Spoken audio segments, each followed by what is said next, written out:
So hello everyone and welcome to the new lecture of FRB 2.0 जिसमें कि आज हम ज्योग्राफी का अगला अपना टॉपिक करने वाले हैं दैट इज़ ड्रेनेज सिस्टम, जिसमें कि हम डिफरेंट तरह के ड्रेनेज पैटर्न्स देखेंगे प्लस हिमालयन रिवर सिस्टम करेंगे। जो पेनिनसुलर रिवर सिस्टम है हम अगले लेक्चर में करेंगे, ठीक है।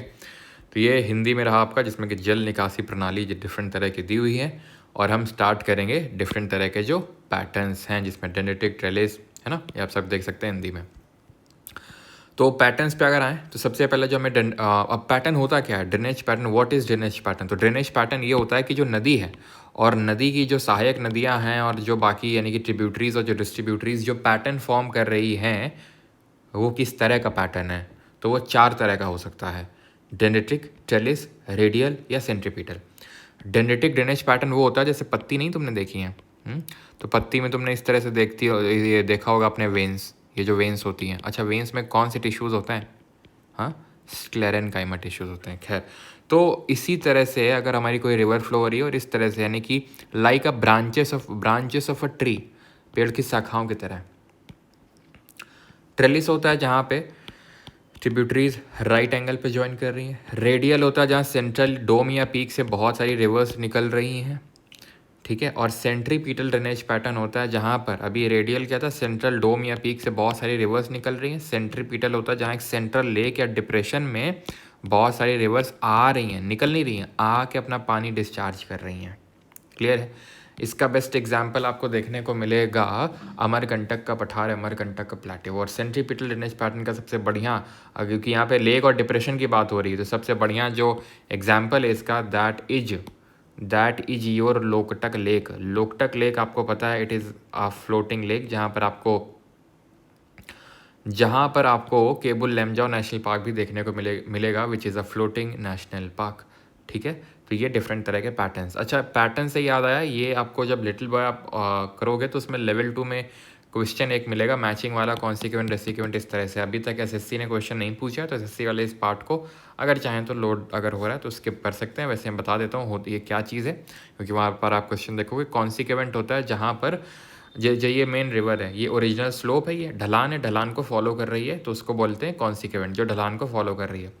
जो कॉन्सिक्वेंट रिवर के पैरेलल बह रही है ढलान की तरफ ही, नीचे की तरफ ही, जैसे ढलान है तो वहीं resequent in the same direction as the master consequent, this is the master river. तो उसी के डायरेक्शन में उसके बगल में एक नदी बह रही है, रेसिक्वेंट। अगर उसके ऑपोजिट बह रही है तो उसको ऑब्सिक्वेंट बोलेंगे। रेसिक्वेंट है developed after the master consequent, यानी कि बाद में डेवलप होती है, और ये जो है 90 डिग्री में ज्वाइन करती है। तो कॉन्सिक्वेंट इनिशियल टोपोग्राफी को फॉलो करेगी, उसके पैरेलल रेसिक्वेंट चलेगी, उसके एंटी पैरेलल ऑब्सिक्वेंट चलेगी, और रेसिक्वेंट जो होती है दैट ज्वाइंस एट 90 डिग्री, ठीक है। अब आते हैं ड्रेनेज पैटर्न्स, जो हमारा पूरा रिवर सिस्टम है, जो पूरा इंडिया का जो भारत का नदी तंत्र है, उसको 2 भागों में विभाजित करते हैं, 2 पार्ट्स में डिवाइड करते हैं। तो हिमालयन रिवर सिस्टम और दूसरा पेनिनसुलर रिवर सिस्टम। हिमालयन मतलब जो हिमालय से ओरिजिन हो रहा है। अभी ये मत पूछना हिमालय कहाँ है, ठीक है। तो अभी हम पढ़ के आए हैं जो डिफरेंट हमारे फिजियोग्राफिक डिवीजन है। सबसे पहला ही फिजियोग्राफिक डिवीजन यानी कि जो भौगोलिक क्षेत्र हमने पढ़ा था भारत का, that was your Himalayan river system, ठीक। हिमालय के बारे में पढ़ा था, और यहाँ से ही जो ओरिजिनेट होती हैं उन्हीं को हम हिमालय रिवर्स बोलते हैं। और जो साउथ इंडिया में ओरिजिनेट होती हैं पेनिनसुला प्लेट्यूस, उनको पेनिनसुला नहीं, प्रायद्वीपीय नदियाँ बोलते हैं। अब इनमें मेन डिफरेंस क्या होता है? तो हिमालयन रिवर्स पेरेनियल होती हैं, ये एफेमरल होती हैं। क्या मतलब होता है? पेरेनियल का मतलब होता है कि पानी हमेशा फ्लो करता रहता है all through out the year. क्यों? क्योंकि इनका जो सोर्स है, जो उद्गम है, वो ग्लेशियर से होता है, हिमनद से होता है, इसलिए ये एफिमरल का मतलब होता है सीजनल, यानी कि 12 मासी इनमें पानी देखने को तुम्हें नहीं मिलेगा। तुम्हें पानी इनमें सिर्फ तभी देखने को मिलेगा जब आपका मॉनसून का टाइम चल रहा होगा तब, ठीक है। इसके अलावा अगर बात करें तो they have long courses. Long course का मतलब है बहुत लंबा रास्ता फॉलो करते हैं, और ठीक है, from source to sea, source यानी जहाँ से उद्गम हो रहा है, सी जिसका माउथ भी इनको रिवर्स का बोलते हैं, ठीक है। They have shorter and shallower course, यानी कि बहुत छोटा रास्ता होता है, नहीं तो बहुत ज़्यादा लंबी रिवर्स नहीं होती हैं, और बहुत ज़्यादा डीप भी नहीं होती। हिमालयन आपकी डीप होती है। मोस्ट ऑफ द रिवर्स है originate in the Western Ghat and flow towards the Bay of Bengal. तो ये हम पेनिनसुलर रिवर कल के लेक्चर में देखेंगे कि इनको हम फर्दर 2 पार्ट्स में डिवाइड करते हैं, west flowing and east flowing. Some of Himalayan rivers are antecedent in nature. Antecedent का मतलब होता है वो नदियाँ जो अपना पहले से जो उनका रास्ता था उसको फॉलो कर रही हैं और रॉक को सीधा काटते हुए जा रही हैं। वो ऐसा नहीं है कि जैसे ये फ्लो हो रही थी, यहाँ की टोपोग्राफी चेंज हो गई तो लो भैया उधर से चलते हैं हम, ना जाएंगे तो इधर से ही, चाहे कुछ भी हो जाए। मतलब थोड़ी सी वैसी टाइप है, अड़ियल टाइप है कि जाएंगे तो यहीं से। तो वो एंटीसीडेंट रिवर कहलाती हैं। अभी क्वेश्चन भी बना था सीजीएल मेंस में, पूर्ववर्ती नदियाँ। इसके एग्जाम्पल्स हैं सतलज, कोसी, इंडस। क्लियर।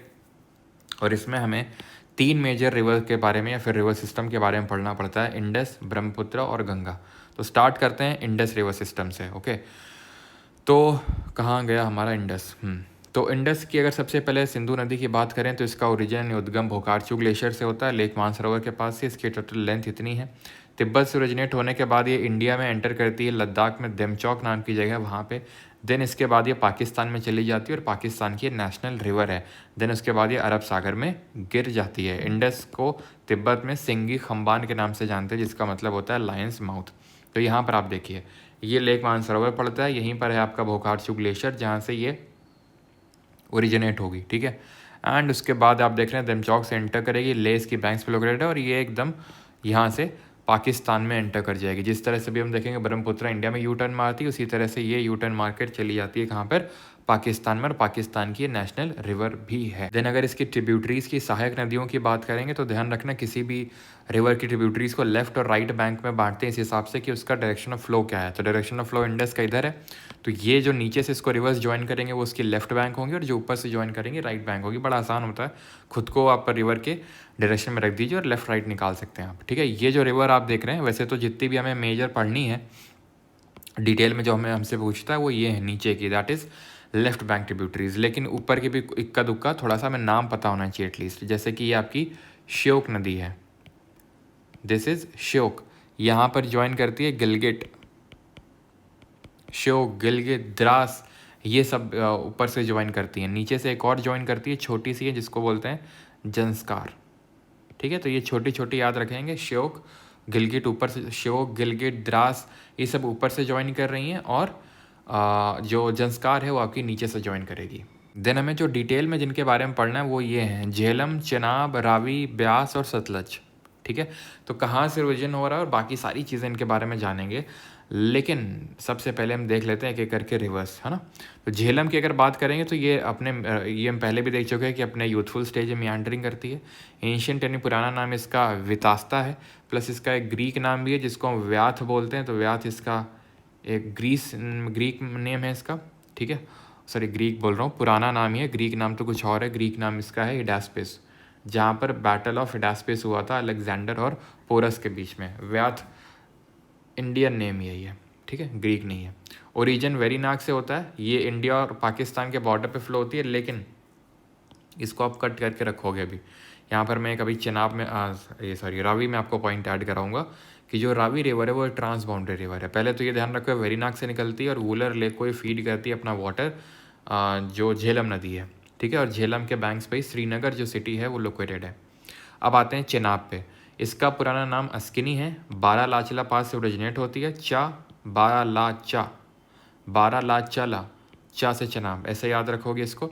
सबसे बड़ी ट्रिब्यूटरी है इंडस की, लार्जेस्ट है इन टर्म्स ऑफ एरिया या फिर बेसिन। अब रिवर बेसिन क्या होता है ये भी ध्यान रखना। रिवर बेसिन का मतलब होता है जैसे रिवर है उसकी काफ़ी सारी ट्रिब्यूटरीज हैं, तो उसकी ट्रिब्यूटरीज होंगी। तो ये जो पूरा एरिया है जो ये रिवर सिस्टम बना रहा है, सिर्फ रिवर नहीं, रिवर तो जैसे ये है मेन, ठीक है, लेकिन उसकी ट्रिब्यूटरी इस तरह से जो पूरा रिवर सिस्टम है उसका पूरा एरिया को रिवर बेसिन बोलते हैं। सर कैशमेंट एरिया क्या होता है?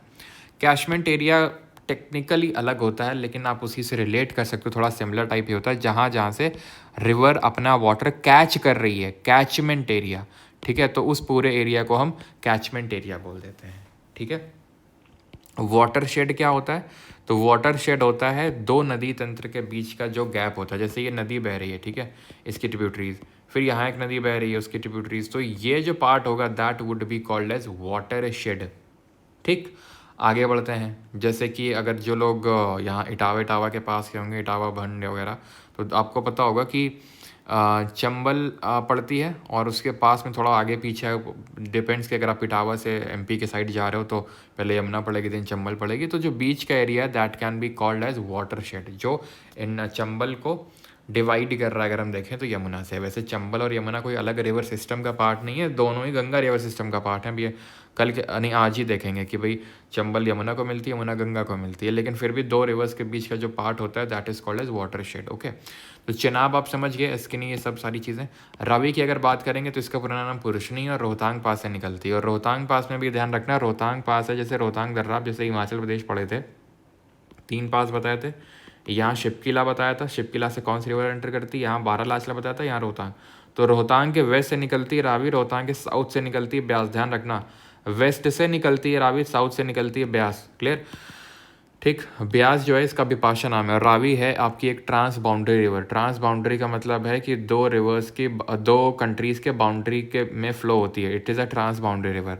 ब्यास का नाम है विपाशा, ठीक है। रावी का तो पुरुषनी था, वो तो हमने देख लिया, रोहतांग पास के वैसे निकलती है, अभी रोहतांग पास, लेकिन उसके साउथ से ओनली ट्रिब्यूटरी है इंडस की जो पाकिस्तान में नहीं जाती है, क्योंकि उसको पहले रियलाइज़ हो जाता है कि वहाँ पे गधेड़े टाइप लोग रहते हैं। सतलज की अगर बात करेंगे तो ये लॉन्गेस्ट ट्रिब्यूटरी है। Chenab is the largest, it is the longest. Ancient name Shatudri है। राकस लेक या राकस ताल से ओरिजिनेट होती है और इंडिया में एंटर करती है शिपकिला पास से, जो अभी हमने ड्रॉ किया था, यही रिवर है जो एंटर करती है। प्लस इसका जो नाम है लांगचेन, लांगचेन जांगबो, इसका नाम है कहाँ पर, तिब्बत में। क्यों? क्योंकि बाकी सारी तो इंडिया से ओरिजिनेट हो रही हैं, लेकिन सतलज अगर आप देखो तो ये ओरिजिनेट हो रही है तिब्बत से, लेक मानसरोवर के पास है, राकस लेक पड़ता है वहाँ से। शिपकिला पास से इंडिया में एंटर मारेगी, और अगर आप देख सकते हो सबसे लॉन्गेस्ट ट्रिब्यूटरी है। इन पांचों को मिला के पंचनद बोलते हैं, जो पंचनद इंडस रिवर को पाकिस्तान के मिठान कोट में मिलती हैं। ये चीज़ क्लियर हो गई। नाउ इंडस वाटर ट्रीटी के बारे में चीज़ें देख लेते हैं, जो कि आपको पता है अभी सस्पेंड हो चुकी है आफ्टर दिस, जो आपका ये अभी अटैक हुआ था पाकिस्तान के द्वारा पहलगाम में, जो टेररिस्ट अटैक हुआ, ठीक है। उसके बाद 1960 में साइन हुई थी। मीडिएटर वर्ल्ड बैंक था, साइन कराची में हुई थी। इंडिया से Jawaharlal Nehru first prime minister गए थे, और वहाँ का यानी पाकिस्तान का उनका पहला प्रेसिडेंट आयूब खान था। यहाँ पर जो इंडस, झेलम, चिनाब है, ऊपर की 3 नदियाँ जिनको यहाँ पर वेस्टर्न रिवर्स बोला गया है, इसका 80% यूज़ पाकिस्तान करेगा, 20% इंडिया। जो ईस्टर्न रिवर्स हैं दैट इज़ रावी, ब्यास, सतलज, उनका 80% वाटर का यूज़ इंडिया करेगा, एंड 20% का पाकिस्तान। ये था इंडस वाटर ट्रीटी में ना। दोआब क्या होता है? दो नदियों के बीच के क्षेत्र को दोआब बोलते हैं। तो ये नाम आप ध्यान रखेंगे, इंडस झेलम के बीच का सिंध सागर, झेलम, चिनाब, छेज, जेज, रेचना, ठीक है, बारी और बिष्ट दोआब। ये नाम आपको पता होने चाहिए दोआब्स के। क्लियर हो गया Indus river system? Is everything clear? Hey guys, everything clear है कि नहीं है, जल्दी बताओ। तो अभी आते हैं किस पे, गंगा रिवर सिस्टम पे देख लें। तो गंगा रिवर सिस्टम जो है रजनीगंधा टाइप है, यानी कि रजनीगंधा जैसे बोलता है ना, यूं ही नहीं मैं रजनीगंधा बन जाता हूँ, तो इसी तरह गंगा यूं ही नहीं वो गंगा बन जाती है, वो पहले बहुत सारे प्रयाग वगैरह हो पढ़ने पड़ते हैं हमें। कौन से प्रयाग? तो एक्चुअल में यहाँ से सातों पंथ ग्लेशियर, ये जगह पड़ती है आपकी बद्रीनाथ। ये जगह का नाम है बद्रीनाथ, और बद्रीनाथ से में सातों पंथ ग्लेशियर है, सातों पंथ हिमनद से ओरिजिनेट होती है यहाँ पर रिवर अलकनंदा, ठीक है। अलकनंदा इस तरह से सीधे आएगी, ये अलकनंदा रिवर है जो यहाँ से ओरिजिनेट हो रही है, सातों पंथ ग्लेशियर जो बद्रीनाथ में। अब अलग अलग नदियाँ, धौलीगंगा ये कोई नदी नहीं है, ये जो नीला नीला है नदी नहीं है, नाम है प्रयाग का। प्रयाग वो जगह होती है जहाँ दो नदियों का मिलन होता है, where two rivers meet. Dhauliganga यहाँ से आएगी, यहाँ से नंदाकिनी आएगी, यहाँ से आपकी क्या बोलते हैं पिंडर रिवर आएगी, देन ऊपर से आएगी मंदाकिनी, ठीक। अब जहाँ पे भी मिलन होगा अलकनंदा का और इंडिवस का, वो प्रयाग बनेगा। किसी भी दो नदी का जब मिलन होता है तो प्रयाग कहलाता है। यहाँ पे जो धौली गंगा जहाँ मिलेगी वो विष्णु प्रयाग है, जहाँ नंदाकिनी मिलेगी वो आपका नंद प्रयाग है, जहाँ पिंडर रिवर मिलेगी दैट इज़ कर्ण प्रयाग, मंदाकिनी जहाँ पर मिल रही है दैट इज़ रुद्र प्रयाग, और जहाँ पर भागीरथी मिल रही है दैट इज़ देवप्रयाग। जो भागीरथी निकलती है वो गौमुख ग्लेशियर जो कि गंगोत्री में पड़ता है वहाँ से निकलती है। मंदाकिनी की अगर बात करेंगे तो ये चौराबाड़ी ग्लेशियर पड़ता है यहाँ पर, केदारनाथ जगह का नाम है, वहाँ से निकलती है, ठीक है। चौराबाड़ी ग्लेशियर और जगह का नाम है केदारनाथ। के रिवर्स के आपको ओरिजिन पढ़ने नहीं है, सिर्फ 3 रिवर्स के ओरिजिन पढ़ने हैं, वो मैंने आपको बता दिया है। प्रयाग अगर याद नहीं हो रहा है तो ऐसे याद करो, ठीक है। मैंने आपको, अगर जो लोग पहले पढ़े हुए मुझसे उन्हें पता है, डीवी दैट इज़ मतलब अलकनंदा में ही सारी मिल रही हैं, सारी रिवर्स अलकनंदा ही मिल रही है, तो अलकनंदा को अलग से पढ़ने की ज़रूरत नहीं है। जहाँ धौली गंगा मिल रही है विष्णु प्रयाग, तो डीवी डॉक्यूमेंट वेरिफिकेशन। जहाँ नंदा, वो तो खैर नाम में ही नंद प्रयाग। जहाँ पिंडर मिल रही है कर्ण प्रयाग, पीके मूवी आई थी। रुद्र प्रयाग जहाँ मिल रही है तो वो आपका, सॉरी, जहाँ मंदाकिनी मिल रही है वो आपका रुद्र प्रयाग होगा, तो एमआर, ठीक है, MR कैसे करके याद करना है, MR, ठीक है। और जहाँ ये मिल रही है आपके दैट इज़ भागीरथी, वो है देवप्रयाग, तो BD करके याद कर लो, ठीक। तो ये सारे प्रयाग याद हो गए। यहीं पे ही दैट इज़ देवप्रयाग में ही जहाँ भागीरथी अलकनंदा से मिलती है, इसका नाम गंगा पड़ता है, ये फाइनली गंगा बनती है, ठीक है। ये फाइनली गंगा बनती है। अब जो आगे प्रोसीड करेगी गंगा इस तरह से, ठीक है। गंगा रिवर सिस्टम यहाँ पर आप देख सकते हैं, यहाँ से आपकी निकली है, ठीक है, ये, और इस तरह से ये है आपका गंगा रिवर सिस्टम। तो यहाँ पर आसानी से आप समझ पाएंगे, तो इसलिए आपको यहीं पे ले चलते हैं। ये तो ये गंगा रिवर आ रही है, ऊपर से ज्वाइन कर रही है रामगंगा, ये है गोमती, ये है घाघरा, ये है गंडक, ये है कोसी। वैसे बीच में एक आपकी बूढ़ी गंडक भी पड़ जाती है, लेकिन ठीक है, बूढ़ी गंडक कभी पूछा नहीं अभी कभी SSC के एग्जाम में, तो गंडक और कोसी और महानंदा। ये ऊपर वाली कौन होंगी, लेफ्ट की राइट? रिवर का फ्लो इस तरफ है तो ऊपर वाली लेफ्ट बैंक होंगी, नीचे वाली राइट बैंक। मेजर तो ऊपर की तरफ ही ज़्यादातर, नीचे तो बहुत ही कम है। अच्छा, कोई गेस कर सकता है कि ऊपर की तरफ से ही ज़्यादा क्यों आ रही, नीचे की तरफ से उतनी क्यों नहीं आ रही? नीचे सिर्फ 3 है यहाँ, 1 2 3 4 5 6 और एक और जो मैंने छोड़ दी 7, बूढ़ी गंडक जो मैं अगर इंक्लूड कर लूँ तो 7 हैं, और यहाँ पर सिर्फ 3 है, ऐसा क्यों? और ये भी जो आ रही ना यमुना, ये भी यहाँ से नहीं आ रही है, ये भी गंगा के बगल से ही आ रही है। अगर आप देखो तो एक सेकेंड, ये भी अगर आप देखो तो ये है, अगर गंगा आ रही है और यहीं से यमुना आ रही है। यहाँ से तो नीचे से बहुत ही कम आ रही है, क्योंकि यहाँ पर हम पढ़ चुके हैं क्या, हिमालयाज़, और हिमालयाज़ की वजह से यहाँ बहुत सारे ग्लेशियर्स हैं, तो ग्लेशियर से बहुत सारी रिवर्स निकल के आती हैं, ठीक है। तो यूके में आपका एक जगह पड़ती है, यूके उत्तराखंड, दूध टोली रेंजेस। कौन सी रेंजेस हैं? दूध टोली रेंजेस, पौड़ी गढ़वाल करके जगह पड़ती है, वहाँ दूध टोली रेंजेस है। कौन सी जगह? पौड़ी गढ़वाल। वहाँ से निकलती रामगंगा, ज्वाइन करती बिजनौर, देन आपकी फुलहर झील से, फुलहर लेक से गोमती ओरिजिनेट करती है, जिसके बैंक्स पे लखनऊ सिटी लोकेटेड है, ध्यान रखना है। और ये गाज़ीपुर में मिलती है, यूपी में। देन ये घाघरा रिवर है, घाघरा रिवर जो निकलती है वो कहाँ से निकलती है? नेपाल से, जहाँ पर इसका नाम पहले करनाली होता है, फिर उसके बाद इंडिया में घाघरा नाम पड़ता है, और ये ज्वाइन करती है छपरा बिहार में। और इसकी ट्रिब्यूटरीज हैं, ध्यान रखना, यहाँ पर तीला सेती बेरी, क्या? तीला सेती बेरी, और यहीं पे ज्वाइन करती है, लिखा यहाँ पे हुआ लेकिन एक्चुअल में यहाँ पे ज्वाइन करती है, जिसका नाम है शारदा रिवर। क्या नाम है? शारदा रिवर। शारदा कहाँ से निकलती है? मिलाम से। ये कहाँ से निकल रही है? घाघरा, ये माप चाचुनगो से निकल रही है। शारदा उसकी ट्रिब्यूटरी है, तीला सेती बेरी उसकी ट्रिब्यूटरी है, ये ध्यान रखना। शारदा कोई गौरी गंगा बोलते हैं, ध्यान रखना। देन आ जाओ, ये जो नदी देख रहे हो ये गंडक है, गंडक सोनपुर बिहार में ये भी ज्वाइन करती है, ओके। एंड देन आगे और बढ़ेंगे तो यहाँ पर आपको देखने को मिलेगा कोसी। कोसी को हम सौरव ऑफ बिहार के नाम से जानते हैं, क्योंकि ये फ्लड्स लेके आती है, फ्रीक्वेंट फ्लड्स लेके आती है, कहाँ पर? बिहार में, इसलिए। तो गोसाई धाम से निकलती है एंड यहाँ पर मिल जाती है भागलपुर। तो आपको ये पता होना चाहिए कि अगर सिटीज़ ऑर्डर में दे दे कि लगाओ वेस्ट टू ईस्ट में, ये अभी SSC में तो नहीं लेकिन CDS में ज़रूर क्वेश्चन बन चुका है कि लगाओ ऑर्डर में, तो भाई ध्यान रखना कि पहले तो आपका प्रयागराज आएगा, ठीक है। ये प्रयागराज है जहाँ यमुना मिल रही है गंगा को। देन प्रयागराज के बाद आएगा आपका कानपुर, कानपुर यहाँ पड़ेगा। देन आगे वाराणसी आएगा, देन पटना आएगा, देन उसके बाद भागलपुर आएगा, भागलपुर।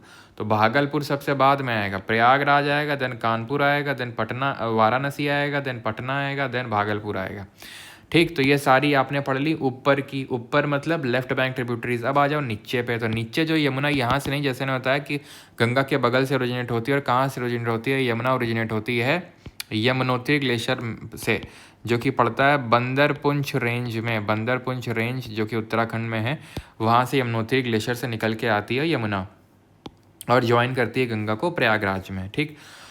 अब यमुना को जो ऊपर से ज्वाइन करती है, नहीं, यमुना की जो लेफ्ट बैंक ट्रिब्यूटरीज है वो है टॉन्स, हिंडन टॉन्स ऊपर से, और बाकी सब नीचे से। चंबल सिंध बेतवा केन, चंबल सिंध बेतवा केन, चंबल सिंध बेतवा केन, चंबल सिंध बेतवा केन, ये राइट बैंक ट्रिब्यूटरीज है यमुना की जो नीचे से ज्वाइन करेंगी। चंबल निकलेगी मऊ प्लेट्यू से, इसका यहाँ से ओरिजिन होता है, फिर ये मालवा प्लेट्यू के बीचों बीच से होकर गुजरती है।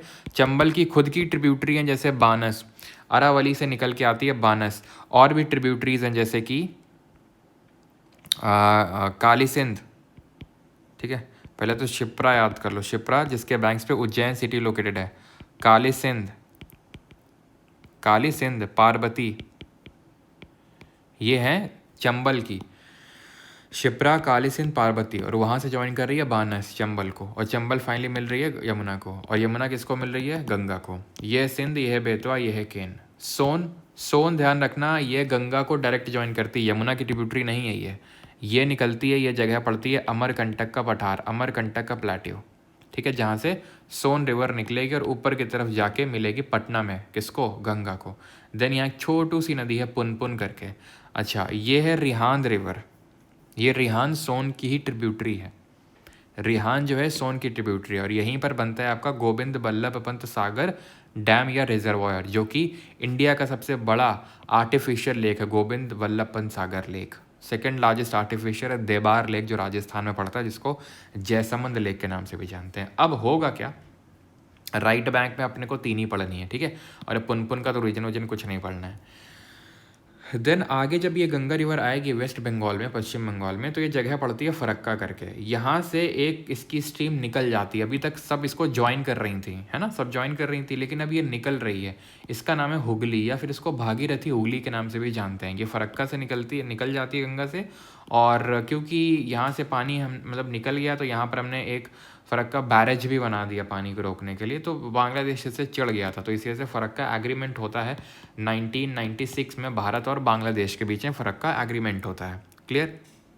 और जब ये एंटर करेगी बांग्लादेश में, तो वहाँ पर इसका नाम पद्मा हो जाएगा। Water from Ganga stored in bottle में स्टोर किया जाता है, क्योंकि फ्रेश रहता है इस वायरस की वजह से, बैक्टीरिया फेज के से। टोटल लेंथ है 2525 किलोमीटर। भारत की नेशनल रिवर 2008 में बनी थी, भारत की सबसे लंबी नदी है, 5 राज्यों से होकर गुजरती है, उत्तराखंड। ये बेसिन की बात नहीं हो रही है, सिर्फ गंगा रिवर की बात हो रही है, बेसिन तो और भी मल्टीपल स्टेट्स में फैला हुआ है, ठीक है। क्योंकि अगर आप देखेंगे तो आप ये पाएंगे कि चंबल तो यार कहाँ से, यहाँ से आ रही है एमपी से, बानस तो राजस्थान से आ रही है, तो उस तरह से ये तो सब गंगा रिवर सिस्टम का ही पार्ट हुआ है ना, तो बेसिन की नहीं, सिर्फ रिवर की बात हो रही है, जो मेन रिवर है। बेसिन तो हमेशा ज़्यादा ही स्टेट्स में और फैला होता है, ठीक है। तो सबसे लॉन्गेस्ट उत्तर प्रदेश में, सबसे शॉर्टेस्ट JNK नहीं है भैया, झारखंड है, ठीक है, JK झारखंड। देन अगर बात करें यमुना के बारे में, 1370 किलोमीटर लंबी है, सबसे लंबी सहायक नदी है, सबसे लंबी ट्रिब्यूटरी है गंगा की, इसकी ये आपकी ट्रिब्यूटरीज हैं यमुना की। देन सोन की अगर बात करें तो रीजन अमरकंटक प्लेट्यू से होता है, जो कि जो कि रेडियल ड्रेनेज पैटर्न दिखाता है, क्योंकि रेडियल ड्रेनेज पैटर्न का मतलब होता है सेंट्रल डोम या पीक से बहुत सारी रिवर्स निकलती हैं, तो सोन इधर निकलती है, इधर की ओर यहाँ से निकलती है नर्मदा, ठीक है। कोयल और रिहांद इसकी ट्रिब्यूटरीज हैं। रिहांद तो मैंने दिखाई दिया था, और कोयल एक्चुअल में 2 होती हैं, एक तो साउथ कोयल और एक नॉर्थ कोयल। तो नॉर्थ कोयल इसको ज्वाइन करती है, साउथ कोयल नीचे जाती है, वो हम कल पढ़ेंगे, ठीक है। देन ये सोन आप याद कर गए। Cities located on the banks, Prayag, तो ये वेस्ट टू ईस्ट के ऑर्डर में, पहले आपको ध्यान रखना कानपुर, सही है, ठीक है, एक सेकेंड रुक जाओ। पहले आपका कानपुर पड़ेगा, ठीक है, पहले कानपुर पड़ेगा। अगर पता नहीं मुझे ऐसा क्यों लग रहा है, मैंने पहले आपका इलाहाबाद बता दिया, लेकिन पहले आपका ऑब्वियस सी बात है, यहाँ पे देख सकते हो, पहले कानपुर पड़ेगा, देन इलाहाबाद आएगा, देन प्रयागराज आएगा, पहले कानपुर, देन प्रयागराज आएगा, देन वाराणसी आएगा, देन पटना आएगा, देन भागलपुर आएगा। तो ये ध्यान रखना, कानपुर पहले, then Prayagraj, then Varanasi, then Patna, then Bhagalpur. तो ये चीज़ ध्यान रखना, वेस्ट टू ईस्ट के ऑर्डर में कानपुर पहले आएगा, प्रयागराज बाद में आएगा, ठीक। गंगा खत्म, ठीक है। गंगा यहाँ देख सकते हो, ये फ़र्क आई इस तरह से, फरक्का जगह हुगली निकल गई इसकी, हुगली की ट्रिब्यूटरी है दामोदर, जो कि एक पेनिनसुलर रिवर का पार्ट है, ठीक है। तो दामोदर को हम सौर ऑफ बंगाल के नाम से जानते हैं। दामोदर रिफ्ट वैली में फ्लो करती है, भ्रंश घाटी में बहती है, तो यहाँ से ये नदी निकली हुगली, ठीक है। अब ये अंदर चली गई बांग्लादेश में, जहाँ पर इसका नाम हो गया पद्मा। अब आएंगे ब्रह्मपुत्रा रिवर सिस्टम पे। तो ब्रह्मपुत्रा आप देख रहे हो, ये भी तिब्बत से निकल रही है, जहाँ पर इसका नाम यारलंग जांगपो या यारलंग सांगपो, या इन शॉर्ट सांगपो के नाम से जानते हैं। कहाँ से निकलती है, ये निकलती है चेमा युंग दुंग, ठीक है, चेमा युंग दुंग ग्लेशियर, नहीं लिखा है क्या, लिखा तो होना चाहिए यार, चेमा युंग दुंग ग्लेशियर या फिर अंगसी ग्लेशियर से निकलती है, ठीक है। 2900 किलोमीटर की लेंथ है, भारत में सिर्फ 916 किलोमीटर है, पहले तुमको यहीं बता देते हैं, ठीक है। तो इस तरह से आती है, देन नामचा बरवा से यूटर्न मार के इंडिया में एंटर करती है। नाम पहले पड़ता है सियांग, फिर पड़ता है दिहांग, जब असम में जाती है तो नाम पड़ता है ब्रह्मपुत्रा, ठीक है। देन उसके बाद जब ये ढुबरी करके जगह पड़ती है असम में, साउथवर्ड टर्न मारती है और चली जाती है कहाँ पर, चली जाती है बांग्लादेश में, जहाँ पर इसका नाम जमुना हो जाता है। अब ये इसका फ्लो है, तो जो इधर से ज्वाइन करेंगे वो इसकी लेफ्ट बैंक, जो ऊपर से ज्वाइन करेंगे वो इसकी राइट बैंक। तो नीचे से बस तुमको लोधा याद रखना है, लोधा, लो से लोहित और धा से धानसारी। वैसे तो यहाँ से एक और रिवर ज्वाइन करती है इसको जिसका नाम दिबांग है। सर अभी तो आप बताए थे इसका नाम दिहांग है, अब उसको एक रिवर ज्वाइन कर रहा है जिसका नाम दिबांग है। तो दिहांग और दिबांग में अंतर है, दिहांग इसका नाम है, दिबांग इसकी सहायक नदी है। तो लो धा दी, लोदी धा, लोधा दी, जो भी याद करना है। तो लोहित, दिबांग और धानसारी, ये दिया बांग नहीं दिबांग है, ये तीनों लेफ्ट बैंक ट्रिब्यूटरीज हैं, लेफ्ट से ज्वाइन करती हैं। राइट बैंक ट्रिब्यूटरीज में सबसे पहले तो आएगी सुबनसारी, धानसारी लेफ्ट बैंक, सुबनसारी ऊपर से, सुबनसारी, फिर आएगी कामेंग, फिर आएगी मानस, फिर आएगी रेडक, फिर आएगी आपकी जलढाका, फिर आएगी तीस्ता। ठीक है, क्या सुबनसारी, या सुबनसारी के बाद कामेंग, मानस, रेडक, जलढाका, तीस्ता। अगर आप तीस्ता देखें, तीस्ता, तो तीस्ता सिक्किम से निकल रही है, तीस्ता सिक्किम से निकल रही है। और जो रेडक है, रेडक वो भूटान से निकल रही है, जहां पर इसका नाम होता है वांगछू, वांगछू। ठीक है, तो खत्म हो गया क्या ब्रह्मपुत्र से। अभी नहीं, रुको जरा सब्र करो। तो यहाँ पर असम आए, असम में ये सबसे बड़ा रिवराइन आइलैंड बनाती है वर्ल्ड का, that is known as Majuli island. ठीक है, मजूली आइलैंड। देन ये यहाँ गई, जमुना बन गई, जमुना और ये पद्मा के साथ मिलेगी, ये बन जाएगी मेघना। क्या बन जाएगी? मेघना। इस मेघना को एक रिवर करके ज्वाइन कर रही है जिसका नाम है बराक, बड़ाकर नहीं, इसमें AR लगा दोगे तो वो इसकी ट्रिब्यूटरी बन जाएगी दामोदर की। ठीक, ये बराक है, कहाँ से निकल रही? मणिपुर हिल से निकल रही। देन मिजोरम में ये मोलासिस बेसिन डिपॉजिट करती है, मोलासिस बेसिन बनाती है, इसीलिए मिजोरम को, आई अगेन रिपीट, इसीलिए मिजोरम को मोलासिस बेसिन के नाम से जानते हैं। तो नागालैंड से निकली, then Manipur, then sorry Manipur से निकली। ठीक है, मणिपुर नागालैंड के बॉर्डर से, देन मिजोरम, देन इस तरह से ये एंटर करती है बांग्लादेश में, और बांग्लादेश में इसका नाम पड़ता है सूरमा, और वहाँ ज्वाइन करती है मेघना को। देन यहाँ पर बनता है वर्ल्ड का largest delta, that is Sundarban delta, named after the Sundari trees, सुंदरी वृक्षों पे इसका नाम रखा गया है। ठीक है, ख़त्म हो गया, कुछ बाकी तो नहीं है। तुमसे एक क्वेश्चन पूछते हैं, राजमहल हिल्स हैं, यहाँ पर गारो खासी जयंती है, मेघालय प्लेट्यू जिसको कार्बी एंगलोंग प्लेट्यू बोलते हैं, यहाँ कचार हिल्स हैं जिसमें मिकिर और रेगमा आती हैं, कचार हिल्स जो कि असम में है। तो ये कौन से गैप से सेपरेटेड है Rajmahal hills from this Karbi Anglong plateau, ये आपको कमेंट में बताना है। आज का लेक्चर हमारा यहीं पर होता है ख़त्म। उम्मीद करता हूँ कि आपको ये लेक्चर पसंद आया होगा। अगर पसंद आया है तो जाइए छोटे बच्चे के पास, उससे बोलिए, हे छोटे बच्चे तुम मुझे लेवल 1 और लेवल 2 के क्वेश्चन क्यों नहीं देते हो। ठीक है, तो उससे आग्रह करना है, वो फिर तुम्हें लेवल 1 लेवल 2 के क्वेश्चन देगा और वो तुम्हें लगाने हैं तुरंत, और यहाँ पर आके बताना है कमेंट में। अगर आप ऐसे स्टूडेंट हैं कि अभी तो सर ने स्टार्ट किया है और ये वो सारी चीज़ें हमें टाइम नहीं मिलता है, तो आप लेवल 2 के अगर चाहें तो लेवल 1 के तो लगाने, वो तो स्किप कर ही नहीं सकते हैं। लेवल 2 में अगर आपको लगता है कि नहीं हमारे पास टाइम नहीं बचता, तो आप कर सकते हैं। वैसे तो मैं एडवाइस नहीं करूँगा, लेकिन आप कर सकते हैं if you have less time, तो उस केस में। दूसरी चीज़, अगर आपको कोई क्वेश्चन लगता है, जैसे फॉर एग्जांपल ये वाला क्वेश्चन मिलेगा आपको, मैंने बता तो दिया, लेकिन अगर आपको फिर भी ऐसा कोई क्वेश्चन तरह का मिलता है कि यार ये तो पढ़ा ही नहीं है हमने, तो फिर आप उसको स्किप कर सकते हो। लोड लेने की ज़रूरत नहीं है, मैंने लेवल 2 के रेस्पेक्ट में बोला था, लेवल 1 के रेस्पेक्ट तो बिल्कुल लोड लेने की ज़रूरत है। ठीक है, लेवल 2 में अगर कुछ ऐसा होता है कि जो पढ़ा ही नहीं हमने, तो उसमें लोड लेने की ज़रूरत नहीं है। पढ़ा है फिर गलत कर रहे हो तो बिल्कुल लोड लेने की उसमें भी ज़रूरत है। और अगर ऐसा कि टाइम नहीं मिलता है, मतलब बहुत ज़्यादा वो हो जाता है, हेक्टिक हो जाता है, क्योंकि आप एकदम न्यूबी टाइप हैं, थोड़ा सा नए नए हैं, तो फिर आप लेवल 2 को स्किप कर सकते हैं इफ़ यू वांट। ओके, चलो भाई, थैंक यू सभी को, धन्यवाद। और परमार SSC टेलीग्राम को ज्वाइन कर लीजिए, आज ही 9 लाख पहुंचा दीजिए सब्सक्राइबर्स, है ना। चलो भाई, सभी घर में 9 लाख जो है रुपये भिजवा दिए जाएंगे। ठीक है, स्टार मार्क लगा लेकिन ऊपर।